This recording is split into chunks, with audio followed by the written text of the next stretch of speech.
Et là, je les ai pas récupérés, les bouquins sur les marins du machin. Je vais les avoir dans les jours à venir, je les ai lus, je te les passerai. Sur les quoi? Ben, sur les marins qui ont sauté avec des torpilles là, et qui Ah, sont les marins anglais là? ouais. Dont tu me parlais. Alors, il y a le Garibaldi. Ma frangine fait des recherches à Ouest-France. Parce qu'il connaît bien un mec qui s'occupe de tout ça. Il fait des recherches. Alors, il y a le Garibaldi et le Libourne. Alors, je t'explique l'histoire, je l'ai dit en gros l'autre jour. Le 23 octobre 1941,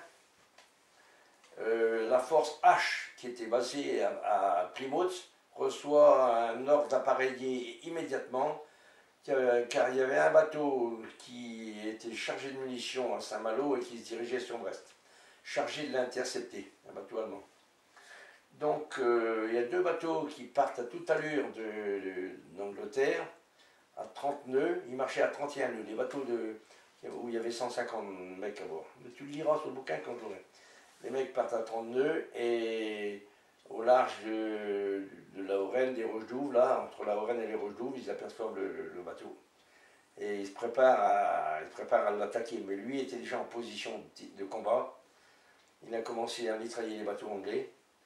Et malheureusement, ben, les bateaux ont pris des ch'touilles. Et tu vois, vol d'oiseau, c'est pas loin. Ils sont coulés dans l'est des Sept-Îles. Et c'est en 99 que des plongeurs ont découvert et localisé les épaves.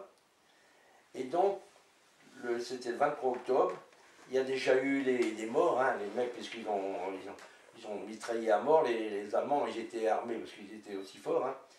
Et là, ben, les bateaux, ils ont essayé de venir se mettre à l'abri, mais malheureusement, avec l'eau qui rentrait dedans, ça a explosé. 500 morts, il y a eu. Putain. Alors, dans les jours qui ont suivi ces naufrages, avec le courant, il y a plein eu de... Mais tu le verras sur le journal, tu liras, tu n'auras qu'à lire sur le truc. Tu n'auras qu'à lire. Ouais, ouais. Dans les jours qui ont suivi le naufrage, il y a eu des macabées à courir. On en a trouvé à Jersey, on en a trouvé un peu partout ici. C'est ça que tu m'avais dit. C'est ça que je t'ai dit. Et donc il y en a combien qui sont enterrés? Alors, il y en a 4 d'enterrés à Bréa. Et il y a un curé, alors, pourquoi, me diras-tu, pourquoi qu'il y en a 4 à Bréa? Parce que, je ne sais pas si tu vois le truc, un bateau qui reçoit des torpilles, et ça a fait sauter la vitrine de l'épicerie ce jour-là. Ah ouais? Ouais, putain.